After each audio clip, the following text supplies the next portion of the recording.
Nauczycielski zespół folklorystyczny z Meksyku.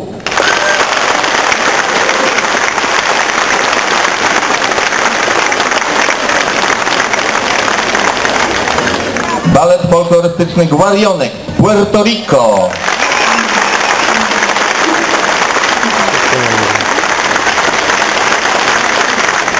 I po raz pierwszy przed wielką publicznością Narodowy Zespół Taneczny Raduga z Rosji.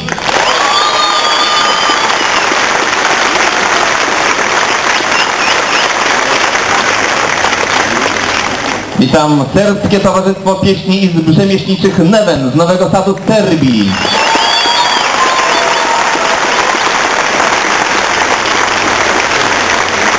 Zespół tańca Hałycka Weselka z Ukrainy.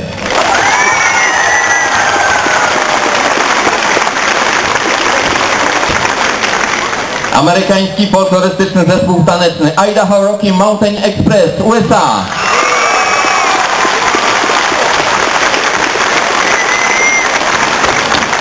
Zespół pieśni i tańca Dolina Dunajca z Nowego Sącza.